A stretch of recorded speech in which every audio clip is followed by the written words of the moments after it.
Grab your cocktail and get ready for this episode of the Old Fashioned Masonic Podcast.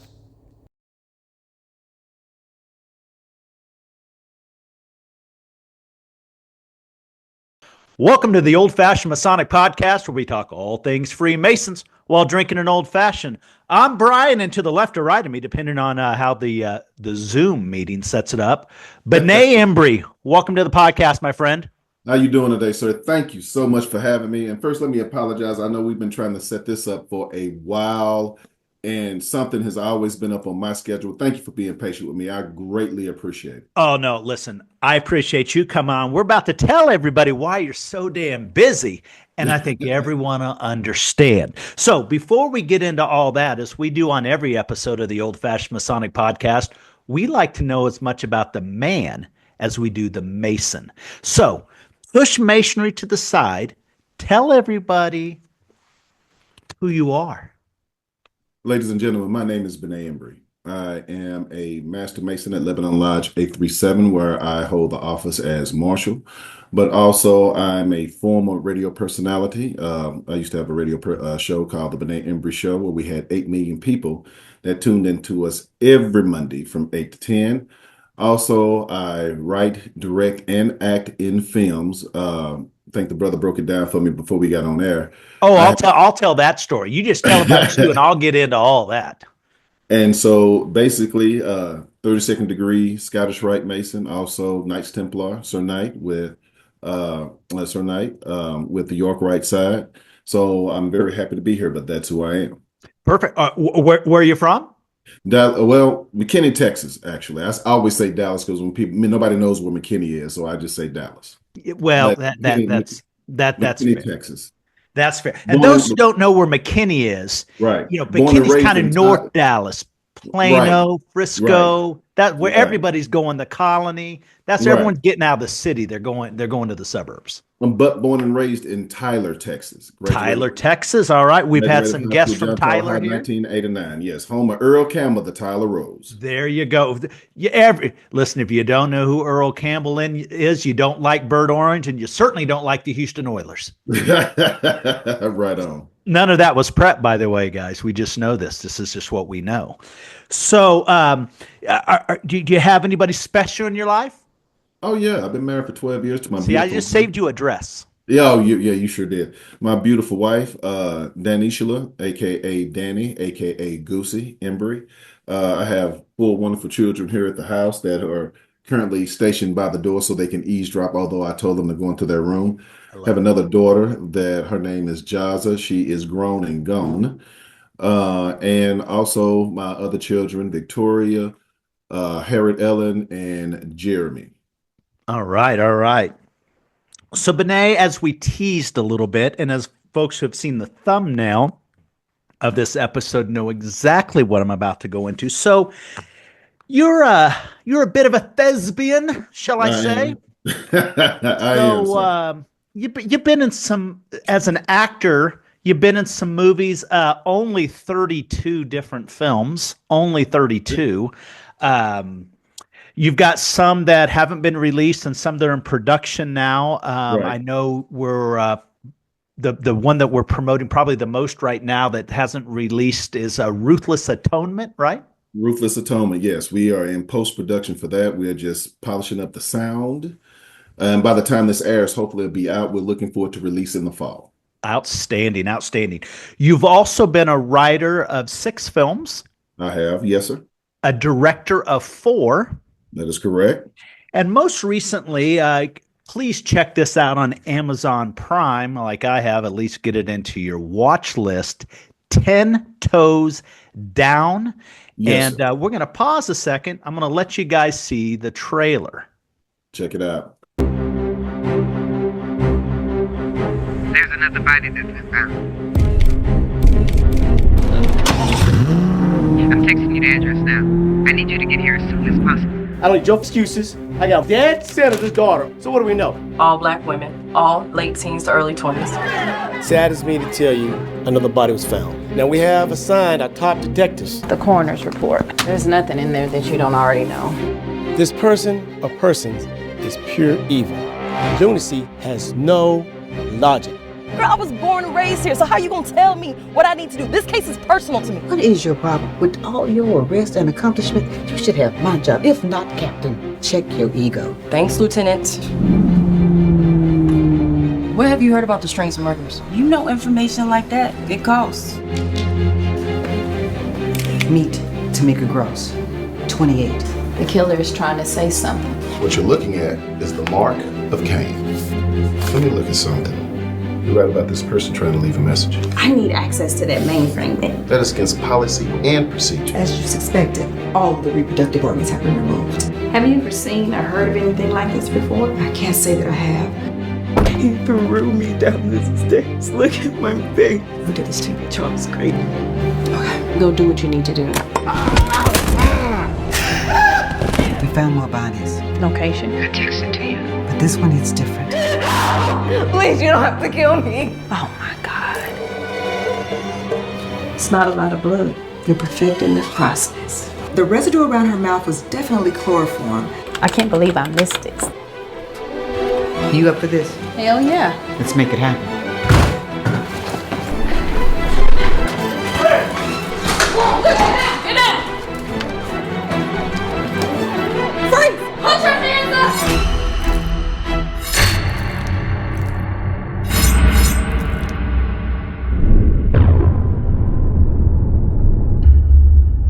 All right, now that you've seen the trailer, this particular film has 12 awards, Yes. including Best Director, you, and Best Feature Film. Am I correct?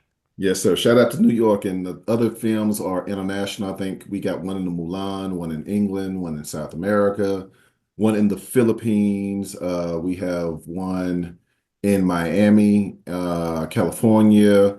So yeah, it's doing real well. It's doing real well. I'm very, very happy, really happy about it. I love it. So one thing that the folks will know when they watch the films, as long as you're not a bad guy, you are always rocking something Masonic, whether it's on a wristwatch, which I've seen. Got to represent the brothers of Lebanon Lodge 837. The first film that's already out is called Older Man, Younger Woman. You'll see, like, I can say this because it's been out a while. Like when she's laying there, she was like, Alexa, play track 3, 5, and 7. Now, if you're not a Mason, you don't know what that means. But the other Masons that were in the crew or the Masons that's watched the movie, they instantly hit me up. Oh, bro, what's going on and stuff like that. And we actually filmed part of that movie at the Scottish Rite Temple right here in Dallas. Oh, I love that.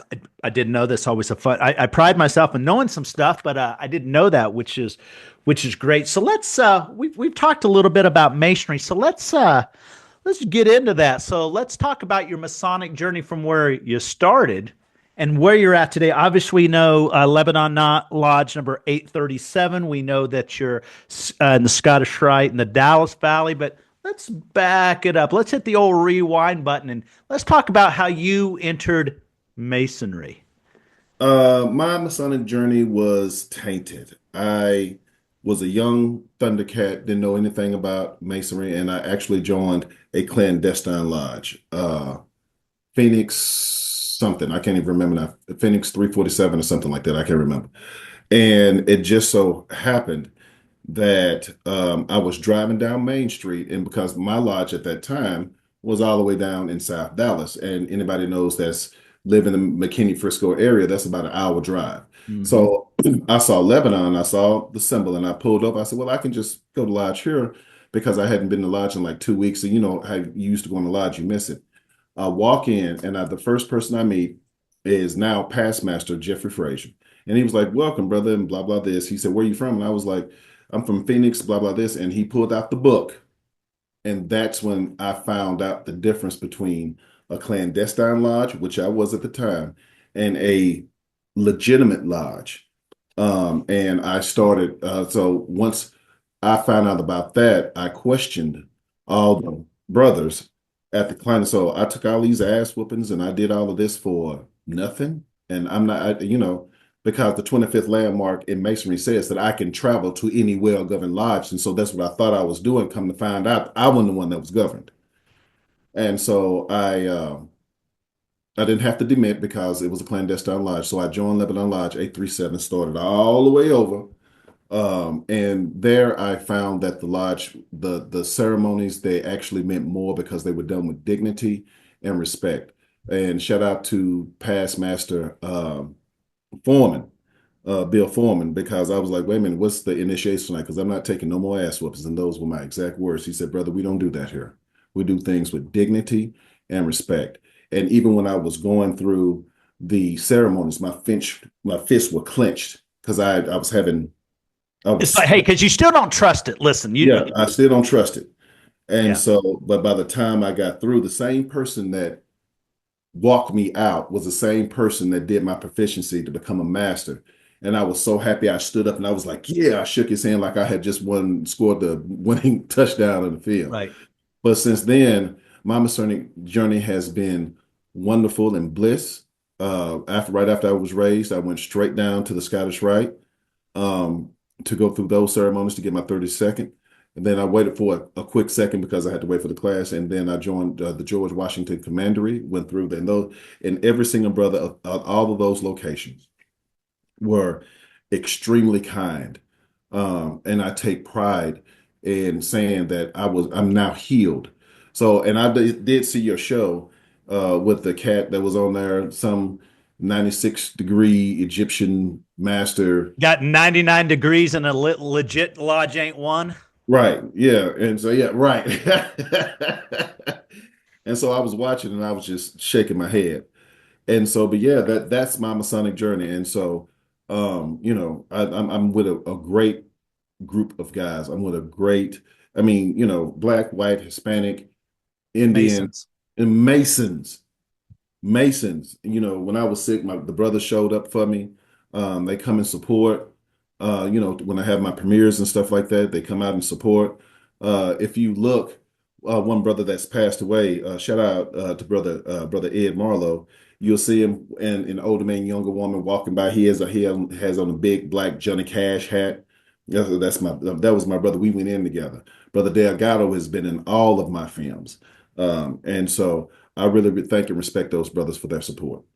So when you're filming, especially if you're directing, do you, whether it's intentional or unintentional, do you have a kind of a Masonic ensemble, and just in other stuff that you've been in that you haven't written or directed, have you crossed other Masons while you've been acting? Oh yeah. In Ruthless Atonement, the guy who plays the captain, which you will see, ladies and gentlemen, he's a brother Mason. The guy who scores all of my films, he's a brother Mason.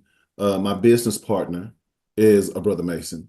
And so one of the cameramen for Older Man, Younger Woman, Brother King Clark, he's a brother Mason. So yeah, we are everywhere. And people that know me, I'm always going to have on my necklace. I'm always going to have on my ring because I want to meet like-minded people like myself.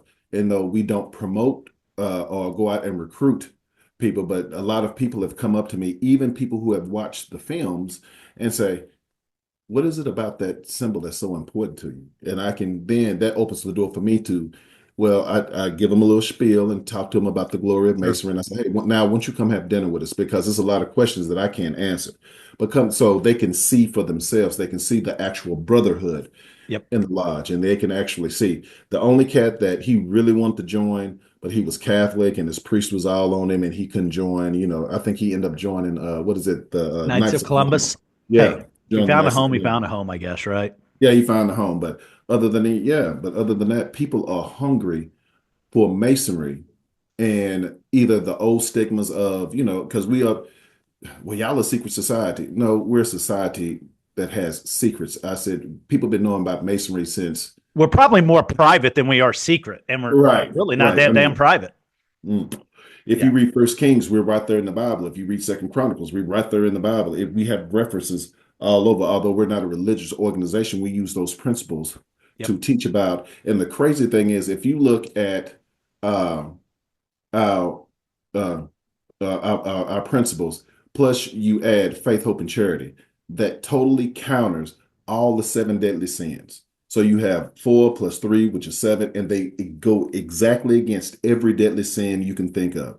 And that's what we are. We are simply good men trying to make good men better.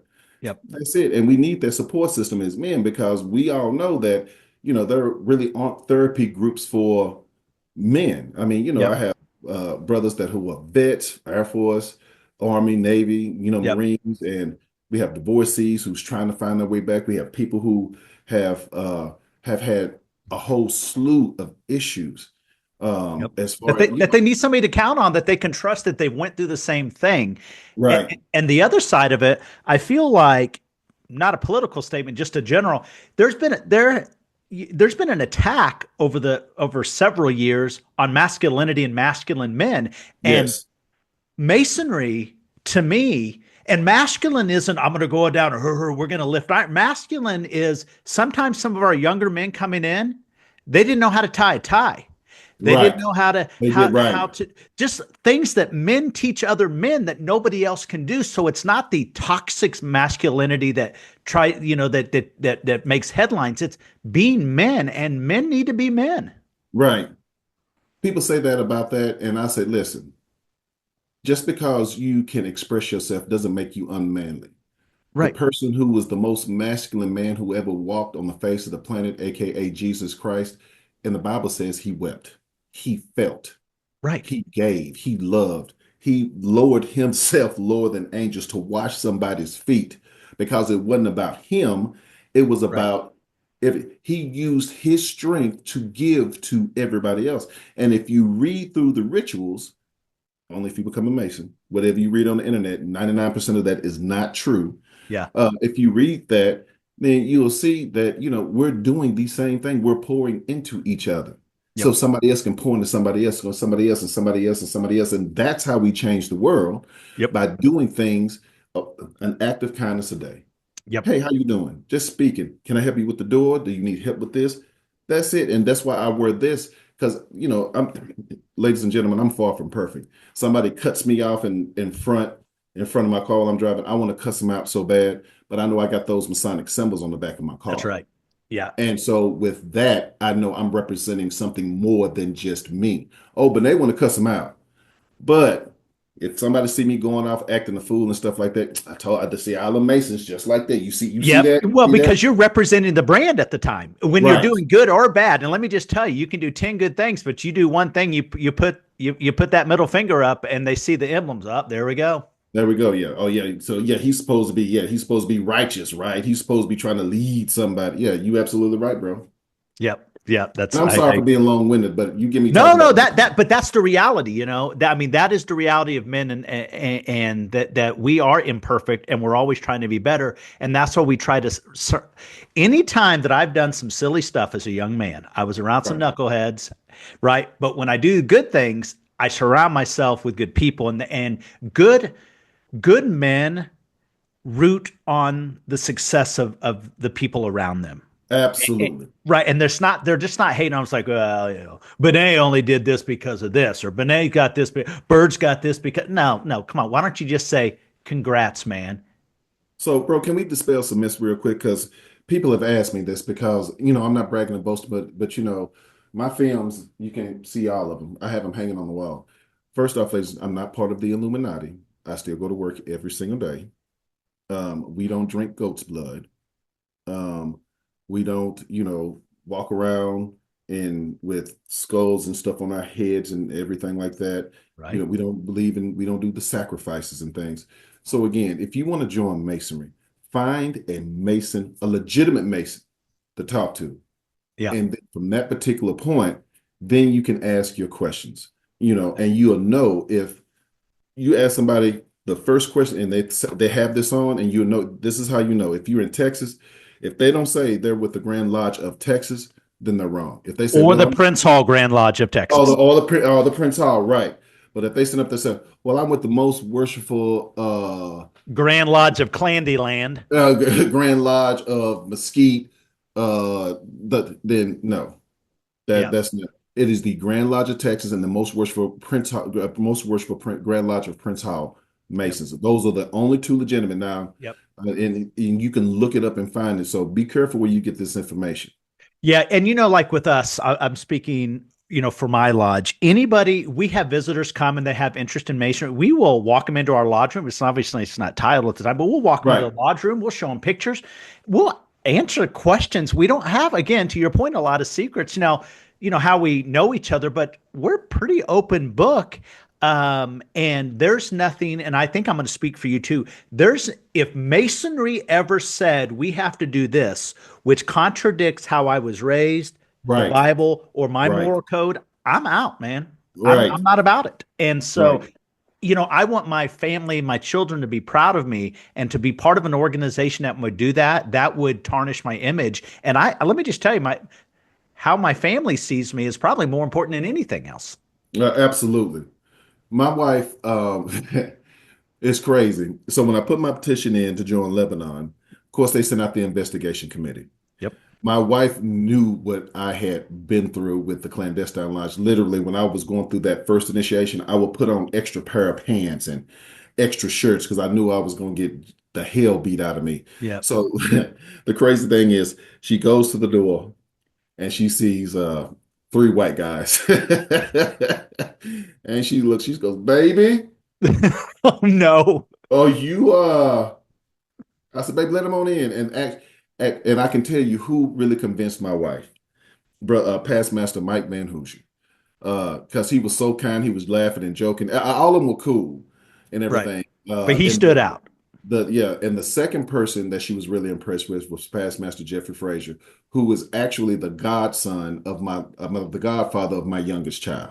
Oh, that's awesome. Yeah, he came to the hospital and I said, "Brother, would you mind?" And he was like, and he just looked at me and he was like, I said, "You're an honorable man." And if anything, he was like, "Brother, you ain't got to worry about nothing." And so that's the type of lodge that we have at Lebanon. I love it. Yeah, that kind of got me a second. I wasn't quite prepared for that. So I gotta, thank God I have notes. That got me just, all right. So why do you think more men aren't joining masonry today? Is it a battle of time? Is it about what is it? A lot of it is that you have, I'm gonna speak from twofold here. Okay. I'm gonna speak from a world perspective because I don't know if it's here, but like when me and my wife went to Mexico and I had this on, I cannot tell you the tremendous amount of respect that I got down there in Mexico. And, it was almost to the point it was embarrassing because people would damn near like wanted to bow. I said, no. It's not like that. Here in the States, I really don't think people know enough about it because we don't go out and recruit, and we don't we kind of shun the limelight. But if we do something for charity's sake, we don't just go out there and blast it all over the internet, or whatever the situation is. From a Black perspective, if you look at, I don't know, do you know about the Divine Nine, that the HBCUs, the Kappas? Yeah. So the majority, like Omega Psi Phi, all 3 of their founders were Masons. And when they use a lot of our terminology, they use a lot of our grips. But as far as on the Black side, that quote and I don't know if I can say this, but the quote I'm talking about, where it basically alienated a person who was a slave or who wasn't a free man. Yeah. So in some jurisdictions, you couldn't be born a slave. Let's just say it that way. Right, and you can become a Mason. Right. So when Prince Hall got the secrets, because he was a servant, I don't know how they did that in the entire lodge anyway, but when he got the secrets, petition started that. Oh, good old brother Albert Pike, who the father of the whole Scottish Rite, said, "I would never call a colored master or brother." Then in Utah, you have Joseph Smith, who was a Mason, and also Brigham Young, who in their Bible that they wrote, that right is right, divine is right. So that cut off a whole half of people. Now, based on what you told me, and that's why a lot of Prince Hall lodges in the South are still not recognized. Sure. Thank you for telling me. I didn't know that Oklahoma is now recognized. Oh, sure. Yep. Texas is recognized. It's Louisiana, it's South Carolina. Yeah, you still got some, and some of it there. It's twofold. So some people listen. It's going to be some. It's Prince Hall that's holding out, and some it's the state Grand Lodges that are holding out. So it's not always right. Right. because And then because yeah. they get into it with membership. If we actually acknowledge each other, we can visit each other. Our members will go to them, their members will go to us, all of that stuff and everything like that. So it's some stupidity caught up in that too. Yeah, you, I'm not going to ask you the magic wand question, but if I were to ask myself the magic wand question, the magic wand would be that everyone's history is still recognized, but Right. Prince Hall and AF and AM, it's all just one, and whatever we call it, that's it, and cut the bullshit out because it's 2025. But that's not going to happen in my I'm lifetime. still trying to figure out all the different letters. Supposedly you have the ancients, which is ancient, free, and accepted. Then you have the moderns, which is free and accepted, and it was kind of a little split somewhere. And then you had this group doing this and this group doing that. But let me tell you something else why a lot of people won't join. A lot of people have passed. And if I fill out in a lot of lodges, if I fill out my petition, have you went to jail before? Yes. Was it a felony? Yes. Then that's automatically going to cancel 90% of the people out. It don't matter that this cat is now 50. When he got in trouble, he was 17 and he got caught with a what's the word these young folks use? Oh, a blunt, reefer, joint, whatever. He got caught with a dime bag, a quarter sack, something that something like that. Yeah. So and but the point is that he's been in jail. That cuts off a lot of people. People change, and we have to evolve and to think who I was when I was 20 is totally different than who I am as 53. So I don't know, it's been so many brothers who have reached out to me who have seen, that want to be Masons, but they have been in trouble. Some of them are violent, some of them give you a story. This cat, he was 16 years old. He shot his mother's boyfriend in the face. Now, he shot his mother's boyfriend in the face because he was beating her and he came home and saw his mother bloodied sitting outside on the porch. He lost his temper, went in there, shot him in the face, went to jail for 35 years, got out of jail. Now he's a pastor in the church. He's on the city council. He's married and raising beautiful children. He's doing everything that a Mason would do, but he would not be accepted at any lodge because when he was 16 years old, he saw his mother. Now, if you beat my mama, who says I wouldn't do the same thing? Right. Yeah. I'm sitting, I know our listeners and they're thinking about their mom about then. And so there has to be a medium, or there has to be some type of compassion. Now, okay, I get it. If he just got in trouble last week with a DWI. Sure. Okay, I get that. But you're telling me a man of God who's representing an entire city, an entire section of a city, is not worthy to be a Mason because all these years ago, he went to prison for it, basically defending his mama. He served his time and we can't show grace. Yeah. That's a problem in itself. Well, just because somebody has went to jail and somebody has got in trouble, serious trouble, and then came out, changed their life and their ways and everything like that, does not mean that they're not worthy to be a Mason. Now, every person gets that vote, but I just wonder on this situation.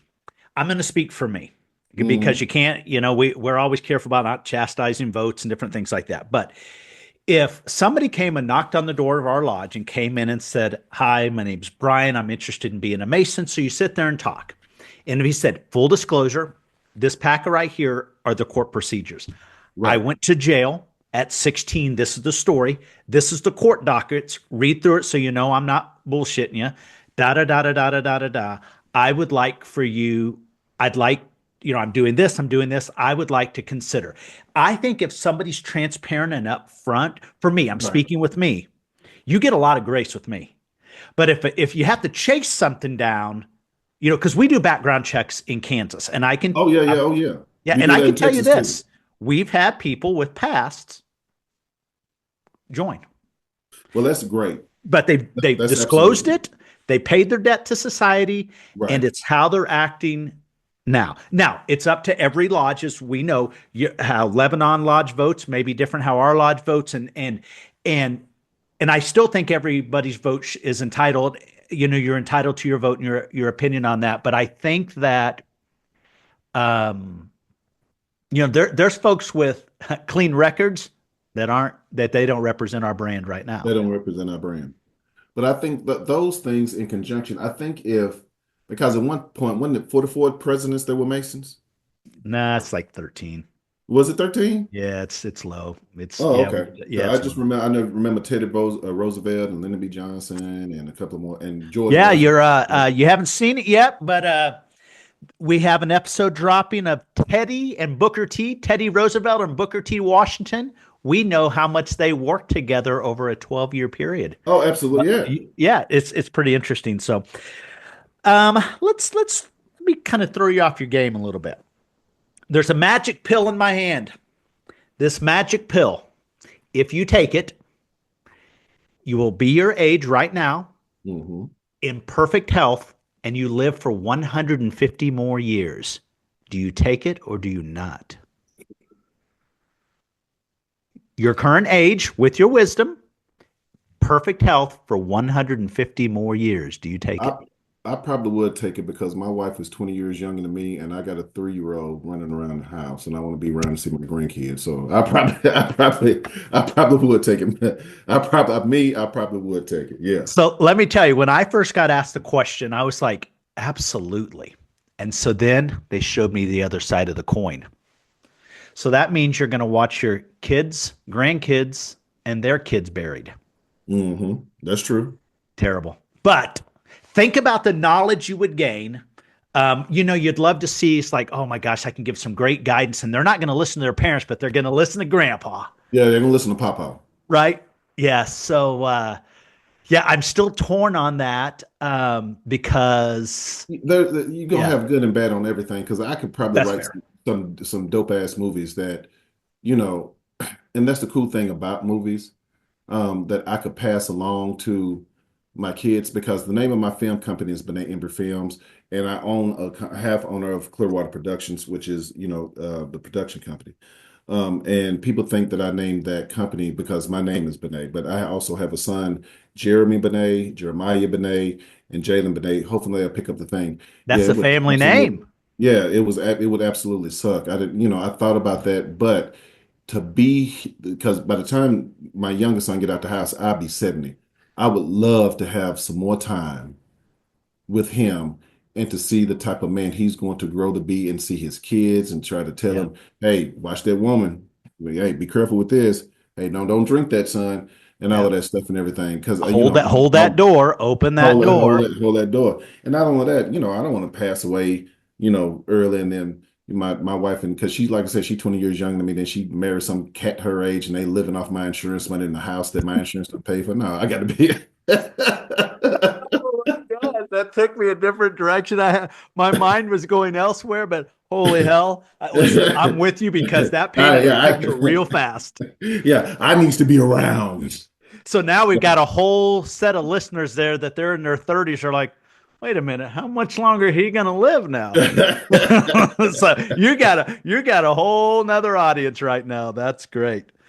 All right. So before we kind of close out the show, I want to take you to the most important question of the podcast. Yes, sir. So the most important question of the podcast on the screen, Benet, you're going to see 4 things. 4 things. You have tacos, any toppings, whether it's beef, chicken, steak, whatnot, any shells.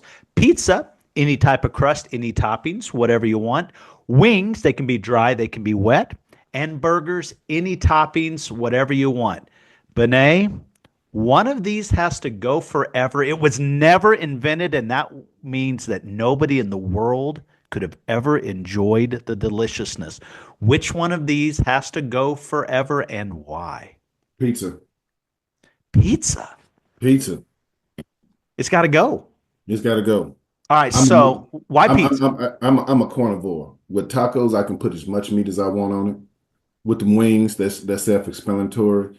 And you're not gonna miss me. I'm in Texas, and when you come to Texas, you got to go to this spot called Whataburger.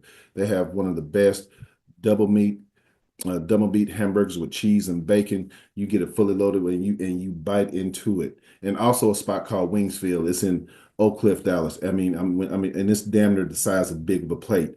And when you just bite into it, it's soothing. It's soothing. It just goes down. Let me ask you, I'm going to fire shots at Brother Dion Williams. You know Brother Dion? Oh, yeah. He's in my lodge. So Brother Dion, let me just tell you this.